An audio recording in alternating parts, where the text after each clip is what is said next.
Amazon prime पर आपने एक वेब सीरीज़ देखी होगी जिसका नाम है पंचायत। इस पंचायत वेब सीरीज में एक किरदार है जिसका नाम विकास है और उस विकास का जो पद है उस ग्राम पंचायत में वो पंचायत सहायक का है। वो पंचायत सहायक जो ग्राम के सेक्रेटरी, ग्राम प्रधान और पब्लिक के बीच में सामंजस्य कायम रखता है, अपना घर बार ताक पर रखकर और गांव की सेवा करता है, हर काम करता है। वो सब काम जो दुष्कर माने जाते हैं वो सब उससे करवाए जाते हैं। उत्तर प्रदेश में इसी तरीके से पंचायत सहायकों की नियुक्ति शासन ने की थी, लेकिन अब मेरठ में एक एक करके पंचायत सहायकों को निशाना बनाया जा रहा है, उनको जबरन नौकरी से निकाला जा रहा है। इन पंचायत सहायकों को मात्र 6,000 रुपये मासिक तनख्वाह मिलती है, यानी 200 रुपये रोज़ के हिसाब से। मगर अब ये भी यहाँ के अफसरों को बर्दाश्त नहीं है और अब उन पंचायत सहायकों को निकालने की जो साजिश है वो लगातार जारी है। मेरे साथ बहुत सारे पंचायत सहायक हैं जो यहाँ डीएम से आज शिकायत करने आए हैं कि उनके साथ किस तरह की ज्यादती की जा रही है। आपका नाम क्या है? मनीष कुमार शर्मा सर, दोराला ब्लॉक से। आपको कब निकाला गया? मुझे 28/6 में निकाला गया है। वजह क्या थी? वजह ये थी, प्रधान जो है विकास के नाम पर फर्जी पेमेंट कर रहा था, उसकी मैंने कंप्लेन मुख्यमंत्री पोर्टल पर डाली और जैसे ही उसकी डीएम साहब के पास में जांच आई वो अनलीगल तरीके से भेज दी गई है, जिसकी प्रतिलिपि मेरे पास है। उसमें जो मानदेय उन्होंने अपना 6 महीने का एक्स्ट्रा निकाला हुआ है, मैंने उसकी सबकी copy DPRO madam, CDO madam और डीएम सर सबको दे रखी है, लेकिन कोई कार्रवाई नहीं की। जिसने गबन किया उसके खिलाफ कार्रवाई नहीं हुई और आपके खिलाफ मुझे डायरेक्टली पद मुक्त का लेटर भेज दिया गया है, ये मेरे पास है। और प्रधान जी जो शासनादेश है वो अपने घर में सिस्टम रख के, पंचायत सहायकों का वो अपने घर में सिस्टम रख के कोई भी पेमेंट नहीं कर सकते। मेरे यहाँ ग्राम पंचायत चिंदोड़ी टप्पा में कंटिन्यू 3 ईयर्स हो चुके हैं कंप्लीट और कंटिन्यू ऐसे ही पेमेंट हो रहे हैं। जो घर में सिस्टम रख के पेमेंट अपने घर में, जिसकी मेरे पास में फ़ोटो है, आप चेक कर सकते हैं, ये रहे, ये फ़ोटोज़ हैं, अपने घर में सिस्टम रख के। ये ग्राम प्रधान के घर में सिस्टम पर रखा हुआ है, जीपीएस मैप कैमरे की लोकेशन है, आप चेक कर सकते हैं। तो आपने यहाँ शिकायत में क्या कहा डीएम से? डीएम साहब से मैंने केवल अपना फ़िलहाल जो है उनकी जांच के लिए बोला, ना तो उनकी जांच हुई और गांव में ना ही कोई जांच के लिए गया। सेक्रेटरी साहब ने और एक प्रशासनिक समिति होती है जिसके द्वारा हमें गठित किया जाता है और हमारे डीएम महोदय के द्वारा किया जाता है, जबकि मैं कोरोना इसमें भर्ती में स्पेशली बोला गया था जिसके यहाँ कोविड से मृत्यु है, सबसे पहले उसी का नंबर, फिर अपना जिसके हाईएस्ट मार्क्स होंगे उसके लिए है। आपका क्या नाम है? मेरा नाम संजय कुमार है। ग्राम आपको पंचायत कहाँ से निकाला गया है? नहीं है, मुझे निकालना नहीं गया है कि हमारी कुछ मांगे हैं, जैसे कि हम पंचायत सहायक हैं, गांव के टॉपर्स हैं, तो इसके थ्रू हमारा मानदेय बहुत कम है। मैं अपना चाहते हैं कि हमसे 30,000 रुपये का काम किया जाता है, जैसे आयुष्मान कार्ड हम बनाते हैं, क्रॉप सर्वे हम करते हैं और चुनाव में भी ड्यूटी लगाई जाती है।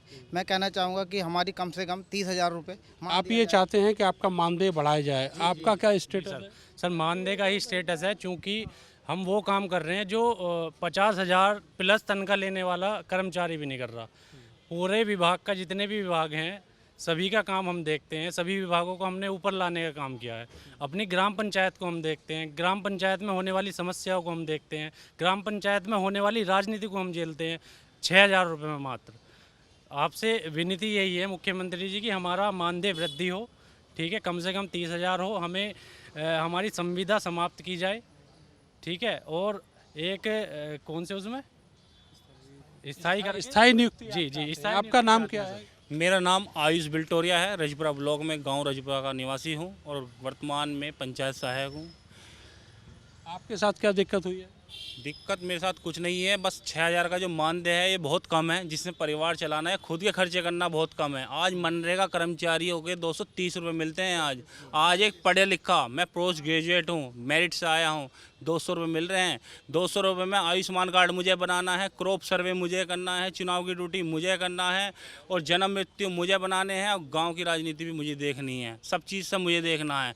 इस तरह से तो एक एक करके सभी छोड़ देंगे इस नौकरी को। शासन में जो आज मुख्य सचिव बने हैं श्री मनोज सिन्हा जी, इनकी ही एक मनोज सिंह जी ने हमारी नियुक्ति की थी कि एक पंचायत घर होगा, उसमें एक कंप्यूटर होगा, इंटरनेट होगा, जो बाहर के लोग आएंगे वहाँ पे पंचायत घर में आएंगे, एक मिनी सचिवालय की स्थापना की थी।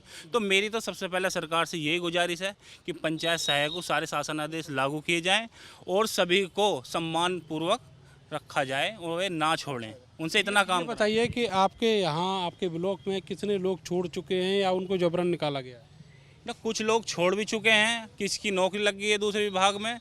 पर सबसे बड़ी मांग ये है कि अगर कम मानदेय में, तो हर किसी की मानसिकता यही हो जाता है कि छोड़ो 6,000 में क्या हो। 6,000 रुपये में हो भी क्या? पर अगर हमें सम्मानपूर्वक रखा गया तो मैं ये बता रहा हूँ कि हम अपने गांव को नंबर 1 बना सकते हैं। जैसा शहर में सभी सुविधाएं मिलती हैं, जन कल्याणकारी योजनाएं होती हैं, पेंशन होती है, विधवा पेंशन, वृद्धा पेंशन, और जो सरकार की बहुत सारी स्कीम होती हैं, पीएम विश्वकर्मा से, वो हमारे द्वारा दी जाती है। अगर हमें भी सम्मान दिया जाएगा, हमारी भी मीटिंग होगी जिला स्तर पर, हमारे से भी पूछा जाएगा ब्लॉक स्तर पर, तो हम एक बहुत अच्छा गांव बना सकते हैं। जैसे लोग की क्या इलेक्शन में भी ड्यूटी लगती है? जी जी जी, हमारी नगर निगम में चुनाव में ड्यूटी लगी थी कैमरा मैन में, जिसमें हमें 175 रुपये का मानदेय मिला। बताइए, 2 दिन हमने, एक दिन ब्लॉक पर मीटिंग ली, एक दिन हमने ड्यूटी करी, 2 दिन हो गए, मिला कितना? 175 रुपये। 175 रुपये ट्रेजरी में ये कह दिया गया कि जब आप, जिसके पैसे हैं वो आके साइन करेगा जब मिलेगा। अरे भाई, जो हसनापुर से पंचायत सहायक है वो अगर यहाँ पैसे लेने आएगा, 200 रुपये इसी में खर्च। 200 रुपये तो इसमें खर्च हो गया। अभी वर्तमान में लोकसभा के चुनाव हुए हैं, उसमें हमने ड्यूटी करी थी कैमरामैन में, मैंने की थी आबू लाइन पे, एक स्कूल है, इन सब ने करी थी। तो उसमें ये तय हुआ था कि कुछ पैसे मिलेंगे मानदेय के तौर पे, 500-600 रुपये। एक दिन तो हमने वोट डाली थी यहाँ पे ही, अपनी एक दिन पहले ही जो डलवाई गई थी, जिससे कि हम चुनाव में ड्यूटी रहेगी। एक दिन वोट डालने आए, एक दिन ट्रेनिंग लेने आए, और एक दिन ड्यूटी करी हमने, तो 3 दिन हो गए, कुछ नहीं मिला। क्रॉप सर्वे में हमसे ये तय हुआ था कि हमें उसमें पैसे मिलेंगे, कुछ नहीं मिला। आयुष्मान में यह तय हुआ था कि 5 रुपये एक प्रोत्साहन राशि मिलेगी, नहीं मिला, भी नहीं मिला। नहीं मिला। आपका क्या नाम है? सर, मेरा नाम प्रिंस कुमार है और मैं कहाँ से हैं? सर मैं ग्राम कुनकुरा से पंचायत ऑपरेटर हूँ और मेरा ब्लॉक जो है वो रसपुरा ही है। सर, 2021 में लगभग उत्तर प्रदेश के अंदर 58,000 पंचायत सहायकों की नियुक्तियाँ हुई थी और 2021 में ही पंचायत सचिवालय स्थापना करने की गवर्नमेंट ने एक मुहिम शुरू करी थी, जो कि आज के टाइम पे काफ़ी ज़्यादा कारगर हो चुकी है और लगभग 40,000 प्लस या 50,000 प्लस पंचायत सचिवालय की स्थापना हो चुकी है, जिसके अंदर 50 से 55,000 लगभग पंचायत ऑपरेटर भी नियुक्त हो चुके हैं। आपको वहाँ पे क्या दिक्कत आ रही है, क्या समस्या है? सर, हमारे गांव में वैसे तो कोई मानदेय डलने से या फिर सचिवालय रेगुलर खुलता है, उसमें कोई दिक्कत नहीं है, वहाँ सुविधाएं भी ठीक है। लेकिन बस सरकार से हमारा एक ही अनुरोध है कि पंचायत सहायकों का मानदेय कम से कम 30,000 प्लस किया जाए और उनको संविदा से मुक्त करके रेगुलर किया जाए, क्योंकि ग्राम सचिवालय पे सिर्फ और सिर्फ एक ही कर्मचारी है, वो है पंचायत ऑपरेटर, जिसको आप हटा तो सकते नहीं हो, क्योंकि ग्राम सचिवालय की स्थापना हुई है तो इसमें एक कर्मचारी तो चाहिए ही चाहिए।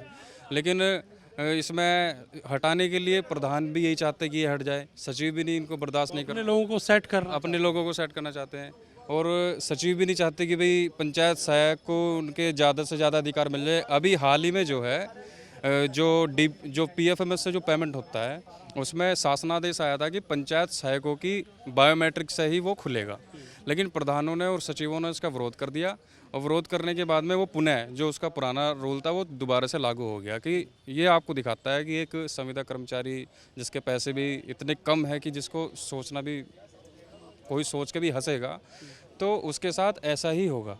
क्योंकि अगर मानदेय अच्छा होगा और उसको हक मिल जाएंगे और जो शासनादेश है पूरी तरह से लागू हो जाएगा, तो मुझे लगता है कि भ्रष्टाचार ग्राम स्तर से 0 होगा। और दूसरा ये है कि जो पंचायत सहायक है वो अपनी फैमिली को संभाल सकता है, अपने परिवार को चला सकता है। और इसका एक उदाहरण मैं दे सकता हूँ, मध्य प्रदेश है, पश्चिम बंगाल है, राजस्थान है, इसके अंदर पंचायत सहायकों को 18,000 प्लस मानदेय मिल रहा है और 50% रिजर्वेशन सचिवों की भर्ती में भी उनको दिया जा रहा है। तो अगर अन्य राज्य कर सकते हैं तो मुझे लगता है कि उत्तर प्रदेश सरकार से भी इनकी मांग है। तो जो रील वाली लाइफ है उससे अलग यहाँ जो पंचायतें हैं, वहाँ पर जो पंचायत सहायकों की स्थिति है वो बेहद ज़्यादा गंभीर है और अब वो लोग ये चाहते हैं कि उनका वेतनमान मानदेय जो है वो बढ़ाया जाए। इसके अलावा जिस तरीके से उनका शोषण हो रहा है उस पर भी अंकुश लगना चाहिए। ये रियल लाइफ है पंचायत सहायकों की। कैमरा सहयोगी सानू के साथ मैं नरेंद्र, भारत समाचार, मेरठ।